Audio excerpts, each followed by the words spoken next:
control blood sugar, it is the body healing is affected, and especially in the teeth, when there are plaque deposits on the teeth, which causes the bacteria to grow. The high level of sugar, it will cause the bacteria to grow more, and they will lead to more damage.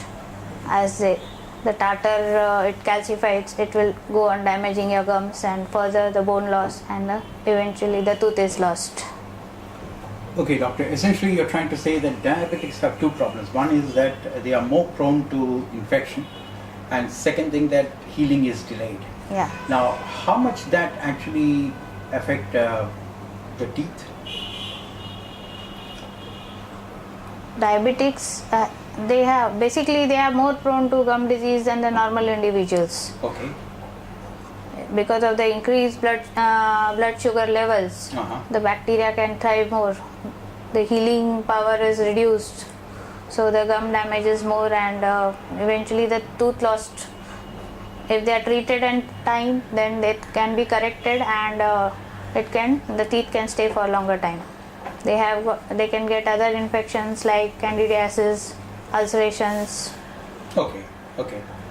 Doctor, in case of diabetics, what kind of precautions you as a dentist would take when you treat diabetics? Basic oral hygiene maintenance. First thing is the basic care at home, regular brushing, rinsing after meals, regular dental follow-up 4 to 6 monthly, where oral prophylaxis is performed, so as to keep the gums healthy, and the bacteria should not thrive on the material which is left over after your foods and all. Okay. Doctor, there is also a recent report which says obesity can cause gum inflammation. Do you see that kind of trend among your diabetics or obese patients? Yeah, definitely. And what would be the cause of it, and what is the treatment for that? Many times the obesity is because of the junk food. Oh, okay. Mostly it is like generally people, they have a habit of eating chips and other soft products like bakery products which stick to your teeth, which will cause the bacterial accumulation, and then further gum damage occurs. Okay. And what would you recommend to such people who are obese? How do they prevent gum inflammation? Basically, first it starts with the lifestyle modification. Okay.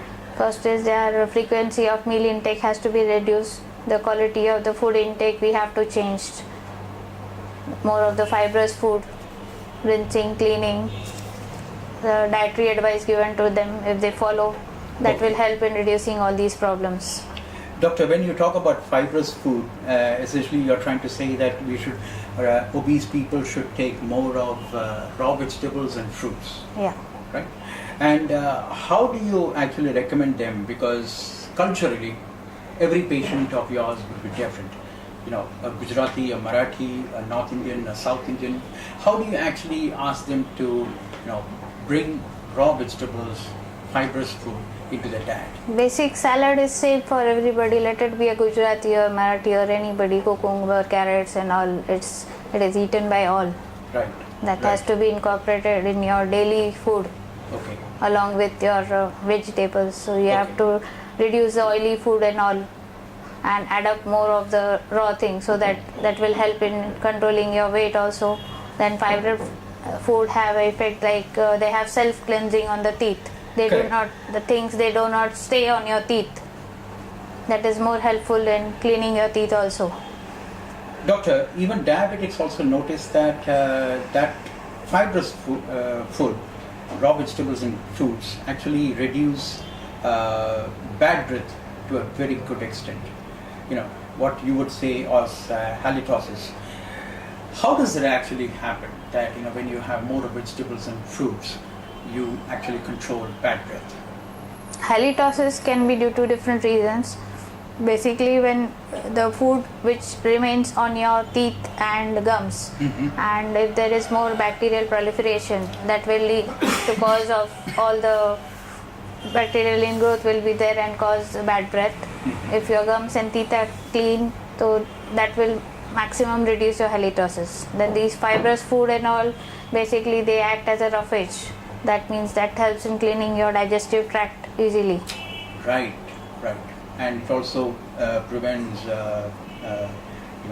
people from having a problem with motions. Yeah, Right? definitely. Doctor, there are lots of emails that we get where diabetics complain of losing healthy teeth. There is absolutely no problem with the teeth, but they still lose healthy teeth. What could be the cause for that? The basic problem in India is more than 90% of the people are suffering with a gum disease, which may be to a varying extent. Uh-huh. As I told you, diabetic people are more prone to it. So the basic oral prophylaxis, going to your dentist for a regular checkup and cleaning, that can help in preventing all these things. It is dental tooth loss is basically due to a neglect. Usually you don't get pain till it is in a very late stage. So it should be checked regular intervals so that you do not go into a very late stage to a dentist where he has to remove. But why do teeth become mobile in diabetics? Is there any particular reason for that? It's the main reason. Gum problem, when the gums recede, the bone goes, basic two structures which are supporting your teeth are the bone and the gums. Correct. Once the gums is lost, the bone level will go down and the teeth become loose, and ultimately there is no support for them. And is there any way to reverse this trend? We cannot reverse, but we can stop it at a particular level. I see. Oh, I see. Whatever stage if you can. So we can prevent rather than, as you know, prevention is better than cure. Absolutely. So it is better to keep a regular checkup so that we can maintain it at whatever level you come. But if you come in a very late stage, then the things are like too delayed. Sometimes you have to remove the teeth also. What is gingivitis and why do diabetics suffer from gingivitis? Gingivitis is basically inflammation of the gums. Uh-huh. Gingivitis occurs whenever we eat food. There is a soft plaque formation on your teeth, which causes the bacteria to grow on. Basically, it is the food for the bacteria, and it causes the redness of the gums, and further as it progresses, bleeding gums, recession of the gums. They are the later stages. Doctor, there is one email that we have got asking about, is there any genetic predisposition when it comes to teeth problems for diabetics? Genetic predisposition is a very less, effect is very less, but basically as you see the food culture, one cooks and the same food is eaten by all. So generally you see the same tendency in the entire family. So genetic predisposition is very less. I see. And doctor, when it comes to diabetics, what would be your recommendation when it comes to, do you actually recommend vegetarian food over non-vegetarian food? If so, why so? No, there is no any such recommendation. You can eat whatever in as a long proper. As you keep your health. As long you as you keep can your follow your dietitian. They can give you a proper diet chart, what you can eat and when you can eat. So if you follow that, it doesn't affect basically. Doctor, how much does smoking affect the diabetics and their oral health? Definitely, diabetes is one of the predisposition factor for teeth problems. Smoking adds up to it. So if you have both the diabetes and smoking, so you will lose teeth more faster. I see. And doctor, when it comes to, the recent report says that teeth is being used as a source of stem cells.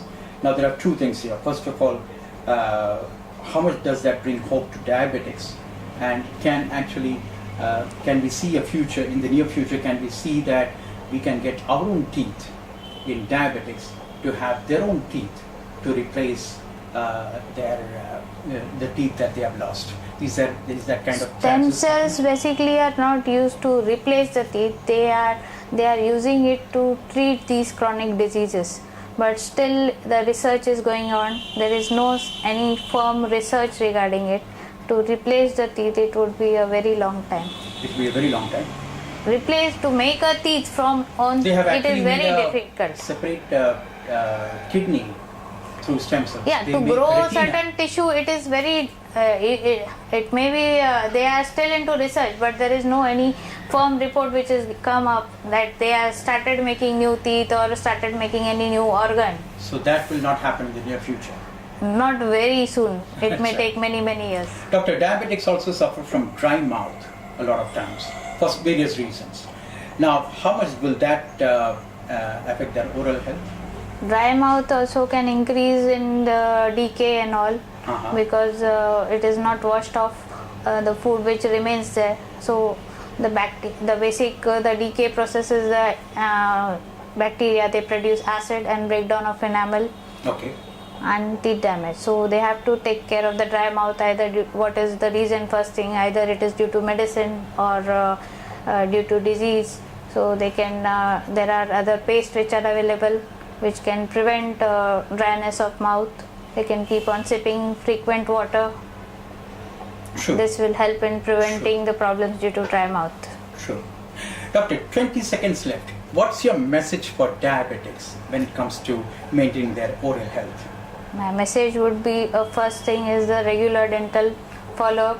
Which How often should that be for diabetics? 4 to 6 monthly, and depending if they are having certain gum problems and all, they may have to visit frequently. Once they maintain a proper oral health, so they can help in keeping their other health problems also.